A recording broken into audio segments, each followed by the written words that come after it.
La imagen fue capturada con una cámara Nikon compacta. Es el primer testimonio gráfico del drama de la inmigración clandestina en aguas del Estrecho. La firma del periodista Ildefonso Sena dio la vuelta al mundo, aunque aquella tarde su crónica fue directa para Diario de Cádiz, El País y la agencia EFE. 25 años después de aquel 1 de noviembre, Sena Rodríguez relata puntualmente los hechos y la llamada telefónica que le alertó sobre aquella primera expedición. Y yo recibo una llamada de un amigo de la Guardia Civil con las que nos teníamos que mover, ¿no?, para estar al loro. Ten en cuenta que estamos hablando de hace 25 años, donde no había Twitter, ni había Facebook, ni había ninguna de esas herramientas que tenemos hoy los periodistas, o que tenéis hoy los periodistas, ¿no?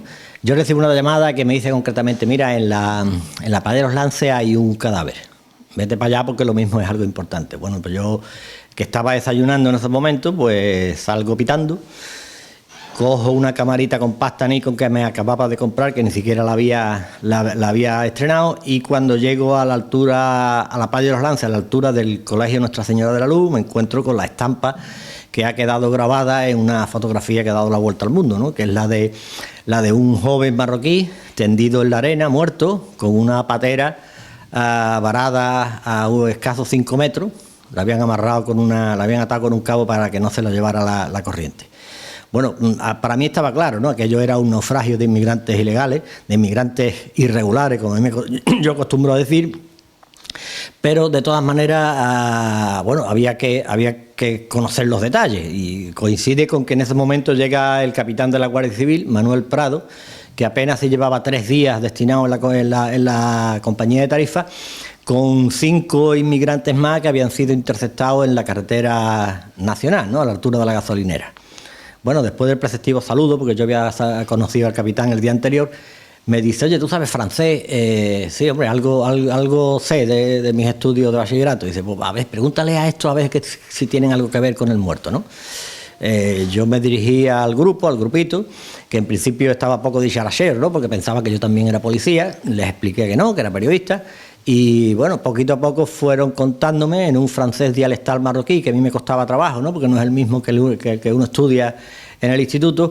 Y me cuenta que sí, que ese era su amigo, ¿no? Era su amigo, y que como él, pues por lo menos 18 más habrían desaparecido, ¿no? Y que me contaron que sobre la medianoche habían zarpado de las playas de Tánger, en esa patera, que venían 23 en total, y que de madrugada pues les había sorprendido un fuerte levante, a pesar de lo cual consiguieron llegar a tierra, pero que no hacían pie, ¿no? Es decir, cuando el tiburón, el patrón, el que los llevaba, les dijo que se tiraran al agua, pues ellos creían que iban a hacer pie porque veían las luces muy cerca, pero no fue así, ¿no? La mayoría no sabía nadar, eran agricultores. En Marruecos este tipo de gente no suele saber nadar, y bueno, algunos consiguieron llegar a tierra, 5 concretamente, y el resto se perdió en el mar, ¿no? El resto murió. Y tras aquel desembarco se sucedieron otros muchos, y fueron muchas más también las fotografías que hoy cobran un valor especial. Inmediatamente la opinión internacional, ¿no? Vinieron gente de televisión española, concretamente Arturo Pérez Reverte vino a hacer un reportaje para Informe Semanal, y fue en ese momento cuando el mundo miró hacia el Estrecho, ¿no? Todas fueron capturadas con la misma avidez periodística de una época en la que aún no se comprendía del todo el fenómeno humano y colectivo de querer huir. Todas eran crudas y espeluznantes, tanto que conseguían hacer mella en el profesional de la noticia de aquellos tiempos. Los 15 primeros años estuvimos abusando de las fotografías de muertos, ¿no? Había una discriminación fotográfica por inmigración, es decir, valía todo. Yo he visto como en el suceso de Rota, ¿no?, he visto imágenes muy desagradables que nunca debieran haber salido a la luz, ¿no? De la foto que estamos hablando, ¿no?, del 11 de noviembre, no se le ve la cara. Yo creo que no es una foto desagradable, y en todo caso fue la primera que bueno, resume, esa pequeña imagen resume toda la tragedia de lo que empezaba a pasar. Pero sí, hay una foto en la que yo decido no hacerla, ¿no? Engaño incluso al director del periódico, diciéndole que no llegué a tiempo, y es la foto de una niña de 15 años semidesnuda en la playa de Atlanterra, ¿no? Aquello era demasiado por cuerpo. Es decir, una cosa es hacer de reportero y hacer una foto, porque una fotonoticia que te puede dar prestigio de primera página al día siguiente, y otra cosa es decir hasta que llegó, ¿no? Pero su proyección periodística fue grande y fue referencia constante por sus crónicas personalizadas de la inmigración. A cada llegada de expedición le seguía siempre un testimonio humano, una historia familiar, un retrato particular de aquellos que buscaban su oportunidad. La crónica de un naufragio, de una interceptación de inmigrantes, eran crónicas calcadas que todas tenían los mismos argumentos, ¿no? Solamente habría que cambiarle la fecha, la hora y el lugar.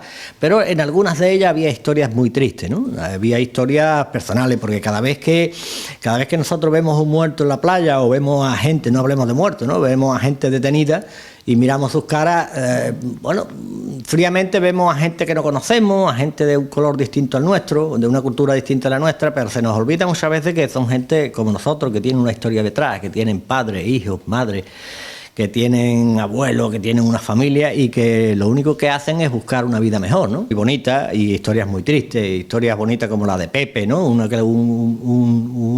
senegalés que le llamamos Pepe, pero que en realidad se llama Yoro Balde, ¿no? Que fue detenido y después intentó traerse a la mujer, que ahora mismo es camionero en Tarragona.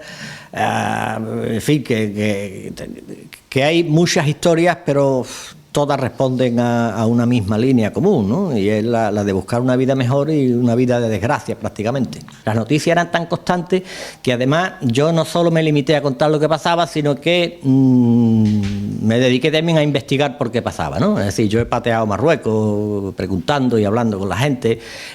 Yo en mi camino de Tarifa, es decir, al periódico, yo he recogido a inmigrantes para que no fueran detenidos por la Guardia Civil y me han estado hablando y me han contado cosas y los he llevado donde ellos me han dicho y gracias a eso, bueno, pues he adquirido una serie de conocimientos que me ponían en una situación de privilegio con respecto al resto de los colegas del mundo, ¿no? Que tenían que venir aquí, como han venido muchos colegas de todo el mundo, y venían aquí, estaban 20 días, y en 20 días tú no tienes una apreciación exacta y global como la que tiene un periodista que está aquí a pie del cañón, ¿no? Donde se está produciendo el suceso. Yo siempre he dicho, es algo que se ha perdido en el periodismo de hoy, porque las redacciones están bajo mínimo.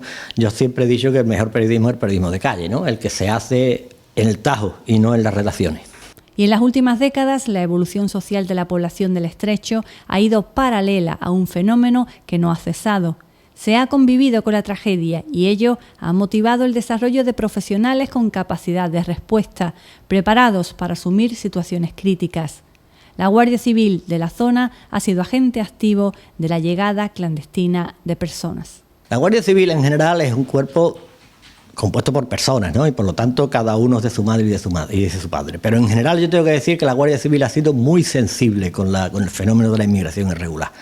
Salvando escasas ocasiones en las que yo he observado cierto, si no maltrato, cierto trato lejano hacia el inmigrante, he visto muchas actuaciones más que podrían tacharse de solidarias, ¿no? Con respecto a los inmigrantes. Es decir, yo he visto a los inmigrantes, a grupos de inmigrantes detenidos en el cuartel, en el patio del cuartel de la Guardia Civil, incluso en el garaje, hasta que se prohibió que los tuvieran ahí, en los que los guardias civiles le traían comida de sus casas, ¿no? Y le traían leche caliente y galletas, y no solo ellos, sino las mujeres y los hijos. Y yo he visto a guardias civiles portarse muy bien, es decir, tener que detenerlos porque no tenían más remedio, porque era su obligación, ¿no? Era su deber.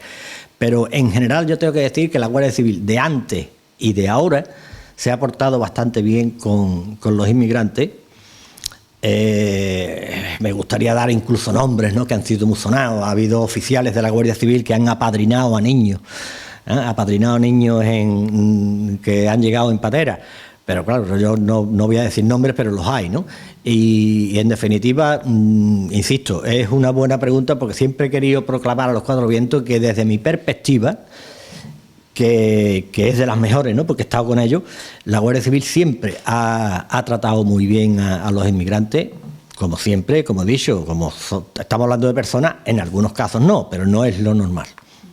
Ahora, después de un cuarto de siglo de aquel citado 1 de noviembre, Ildefonso Sena mira hacia atrás y su valoración habla de una labor cumplida, junto a la impotencia también de que todo sigue igual.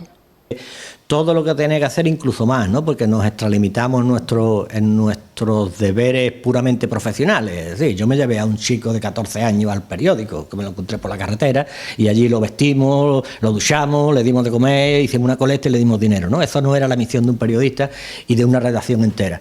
Yo creo que yo hice todo lo que tuve que hacer, que fue contar lo que estaba pasando, investigar por qué estaba pasando y contarlo. Y bueno, ahí terminó mi visión. 25 años después yo pienso que la cosa sigue igual o peor, ¿no? El otro día me hacía un comentario en Facebook un oficial de la Guardia Civil que decía que no solo sigue igual, sino que sigue peor. Y claro, y seguirá peor mientras en el mundo se dé el fenómeno de los vasos comunicantes, ¿no? Y es que la gente de donde menos hay quieren pasar a donde más hay, y eso es consustancial con el ser humano. La era de la información, las nuevas tecnologías consiguen burlar fronteras, pero África sigue llegando clandestina a nuestras costas. Toda una ironía.